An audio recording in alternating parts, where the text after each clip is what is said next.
I reached the top of the embankment. The wind barraged me, turning the droplets that covered my body into ice. The ice cracked and fell as I forced myself to continue towards the cottage.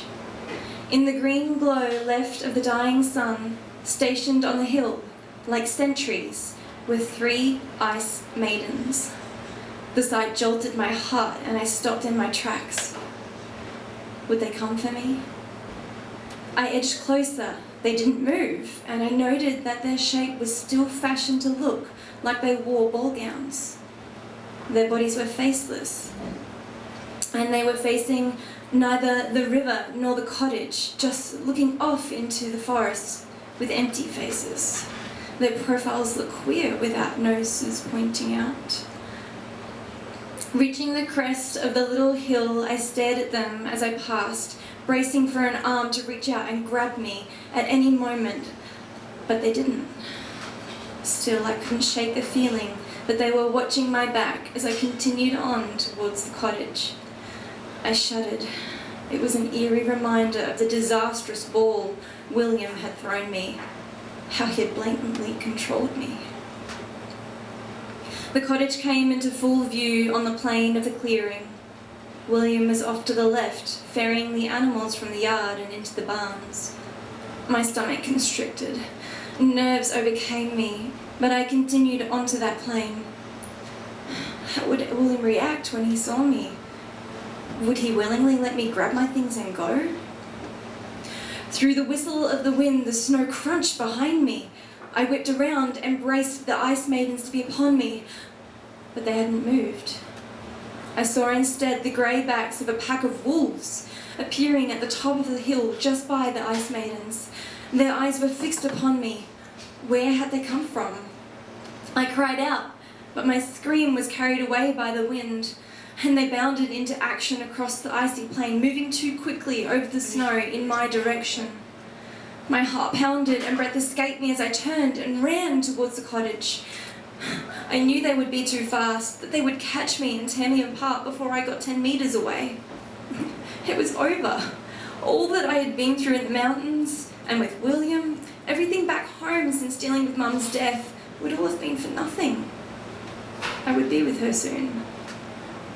As I stumbled through the snow, I waited for the impact, waited for pain to rip through me as they sank their teeth into me, scratched up my skin with their claws and tossed me about as a plaything before eating me alive.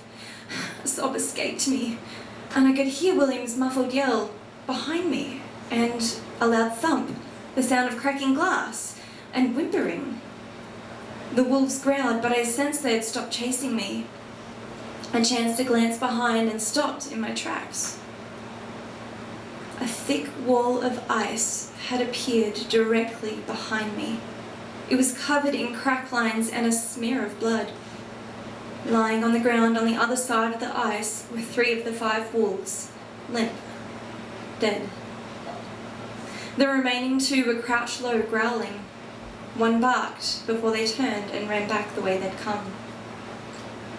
The smear of blood was at head height. I had been but a moment from impact. I collapsed on the ground, breathing too fast. Their teeth had been so close. And William had created the ice wall. He had saved me. He had the power to erect walls in mere seconds. I quivered. What on earth had I gotten myself into? William was running towards me now. He surrounded me with his arms and pressed his lips against my temple. "Are you okay?" He pulled back from me and inspected my body, pulling my hair back from my face. He wiped the tears that streaked my cheeks. "Did they hurt you? Are you in pain? You're freezing," he said, stroking my hair. "Where did you go? And what happened to your dress?" He rubbed his hands up and down my arms to warm me.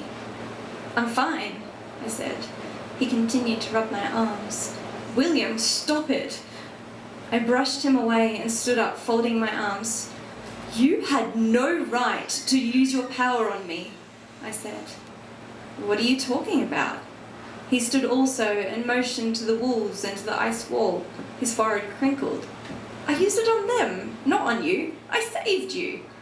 You lost my trust when you used it on me at the ball. His mouth gaped open. He looked sorry. I can't be with you anymore. I'm leaving you, William. His eyes darkened, the compassion leaving them entirely. He stomped his foot on the ground. No, he said. His voice was shaky, filled with distress. I steadied my breath and tried to remain calm and in control, ignoring the fear that was bubbling just below the surface of my own voice. I walked past him towards the cottage. He stomped his foot again. You are made to stay with me in Perlo. No, I said. I turned back to him and pointed at the cottage. You are going to watch me go upstairs and get my things. You're going to let me leave like a real man would. His upper lip curled. His eyes turned to slits. He spat at me. You are going nowhere. He puffed his chest out and clenched his fists. His mouth turned into a dirty smile. You are mine, and if you will not choose to stay of your own accord, then I will make you obey. My stomach flipped over. No. I turned to run.